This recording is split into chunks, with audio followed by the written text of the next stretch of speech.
Have you ever noticed that when things get truly messy and the stakes are real, a person still has to make the final call? We live in an era of breathtaking automation, surrounded by powerful software and brilliant machines that can write code, diagnose scans, and steer cars. Yet the final mile of consequence remains stubbornly human. Today, we are exploring exactly why that matters. We will unpack why the most critical systems on Earth still demand a human pulse at the center, and how you can use this mental model to design better teams, build deeper trust, and make sharper decisions in your own life. The core idea is profound but simple. When high stakes, deep nuance, and human feelings collide, people must close the loop. Automation is incredible at managing the probabilities, but humans have to manage the consequences. Think of a commercial jet gliding with no engines over a crowded city, a massive pharmaceutical recall that cost a fortune, but rebuilt a brand, and a military policy that absolutely forbids a machine from using force on its own. The underlying pattern in all of these extremes is exactly the same. They all require a human to step into the unknown. So why do we need people when machines are so smart? Because ambiguity breaks the map. Computer models are designed to chase exactly what they can measure. Life, on the other hand, asks you to balance what you value. In real time, the data you receive is often messy, the signals conflict with each other, and the clock is ticking loudly in your ear. The right move in those moments is almost never perfect math. The right move is reading the room, understanding the unwritten context, and naming exactly what you are trying to protect. There is also a deep psychological need at play here. When outcomes are irreversible, human beings desperately want a name attached to the decision. We do not want a probability score. We do not want a colorful dashboard. We want a person who looks at the situation and says, I accept this trade-off. That deep need for accountability completely changes how new tools are adopted. Often society chooses the method that lets us sleep soundly at night, rather than just the one that wins on a theoretical spreadsheet. Let us picture a scenario where this was tested to the absolute limit. A passenger jet loses both of its engines at a low altitude over a dense city after a sudden bird strike. The aircraft has only a few minutes of glide time remaining. The pilot in command must decide, right in that terrifying moment, where to put it down.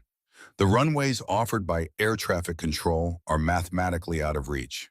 The only option that preserves life is dropping a massive airliner onto a freezing river. Over 150 people survived because of that choice. That exact moment had no perfect checklist in the manual. The call required weighing glide physics, airspeed, altitude, and the unacceptable risk of crashing into heavily populated neighborhoods. You cannot run a search query for that with seconds left on the clock.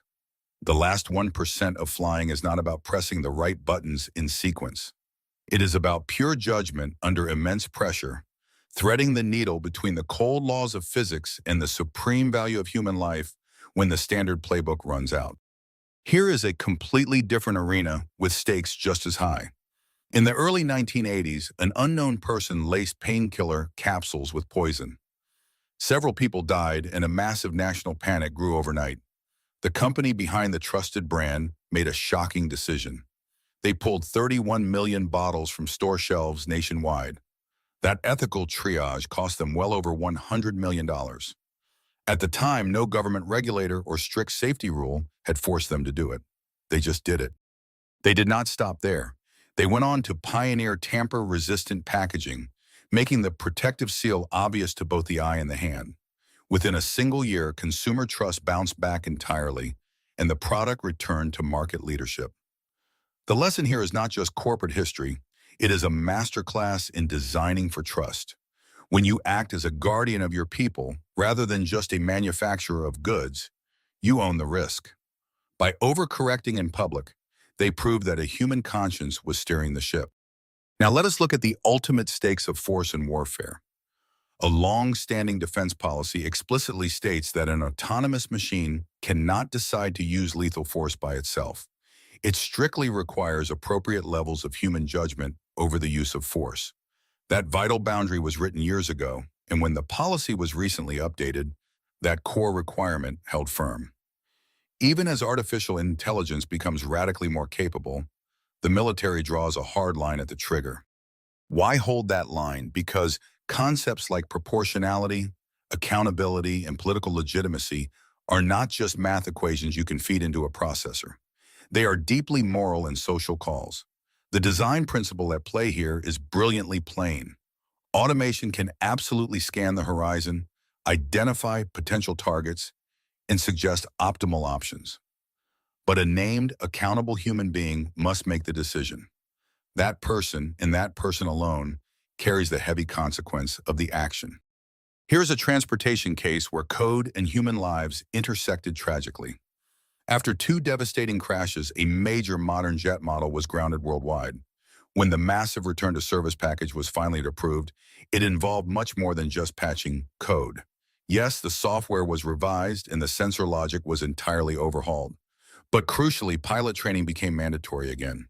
The system could no longer assume the computer would quietly handle the background errors without human integration. The deep lesson learned from that tragedy was quiet but incredibly firm.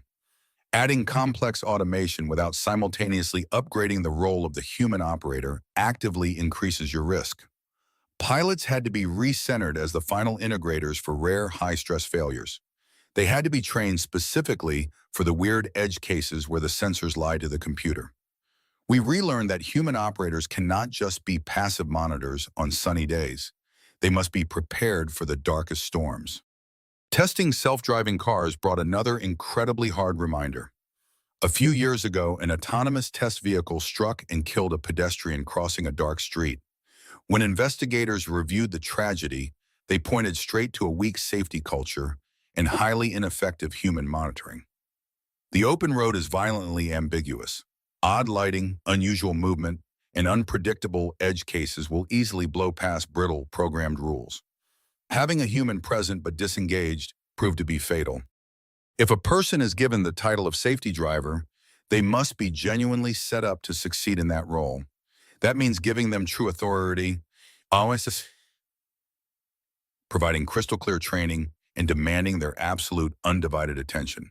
It cannot just be a legal box ticked on a compliance form. Human oversight must be real and deeply engaged, or it simply becomes a dangerous trap that lulls everyone into a false sense of security. This principle stretches far beyond machines and into how we heal. Care is not just what you prescribe, it is exactly how you deliver it. In a fascinating randomized trial, researchers found that a warm, empathic clinician significantly improved a patient's physical pain and function compared to a neutral clinician, even when providing the exact same treatment. That human warmth actually changed biological outcomes that people could measure and feel. It was not just bedside fluff. The empathy was an active ingredient of the therapy. Trust always follows this deeply human path. It is no surprise that nurses top the public trust charts year after year, with the vast majority of people rating their honesty and ethics as exceptionally high. Meanwhile, many patients still feel deeply uneasy about artificial intelligence taking over their personal medical care. Most people say it should play only a small, supportive role in decisions about their bodies. When we are vulnerable, we do not want an algorithm. We want a human being we can look directly in the eye. Hospitals show us another fascinating signal about human judgment. Automated clinical alerts fire off constantly in modern wards.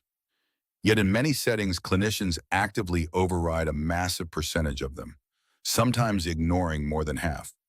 This is not reckless rebellion. It is a human recognizing that local context beats a generic prompt when the signal-to-noise ratio is broken. People do not want to ignore safety. They just want a version of safety that actually fits the nuanced, breathing moment they are standing in. At the same time, simple human structure saves lives beautifully. The famous surgical safety checklist cut deaths and complications drastically when rolled out globally. The secret was not a fancy new algorithm. It was a mandatory team pause, clear roles, and a spoken human cross-check. Conversely, when we hand off judgment to opaque risk scores, like in criminal justice tools, we can quietly widen harm across different groups without meaning to. A checklist amplifies human attention. A black box replaces it, often with terrible blind spots. So what is the actual mechanism here? What do humans add that machines simply cannot? We possess the unique ability to integrate soft variables that software does not optimize for. We account for human dignity. We listen to the rich story behind the raw data. We read microscopic visual and tactile cues from eyes and hands. We understand the local reality on the ground.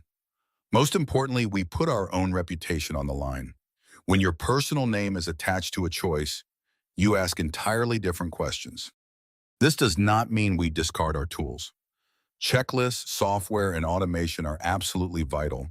They catch the routine errors, they vastly speed up the obvious tasks, and they give our brains vital headroom. That freed up space allows humans to spend their precious attention on the weird, unpredictable 1% of edge cases. There is a famous concept from freestyle chess.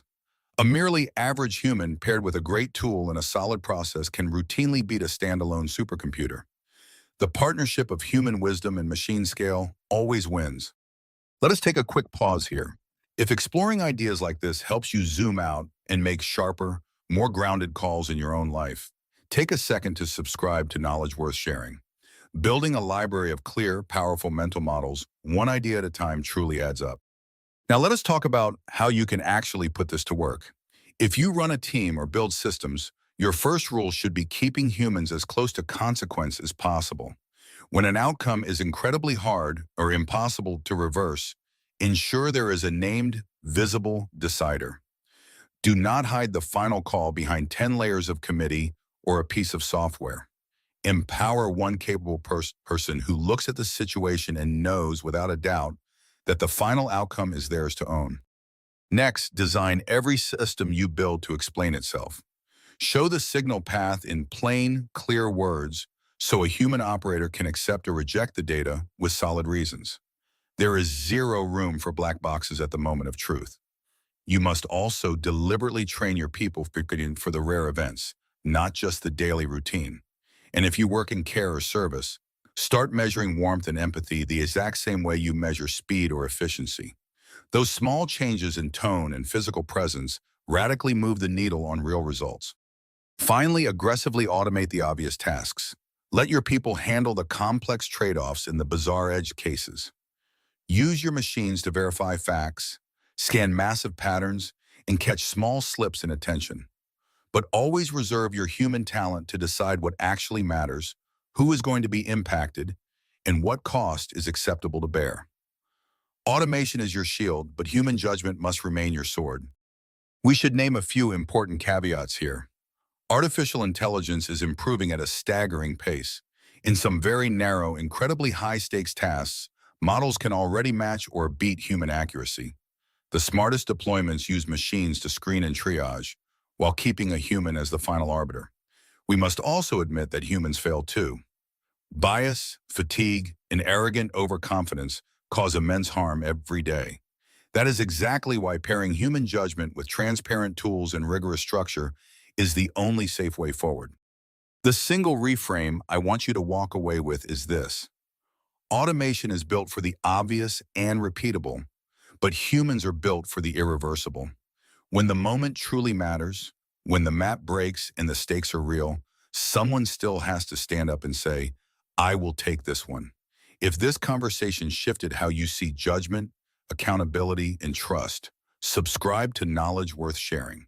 We have plenty more on sharpening your focus and making better bets.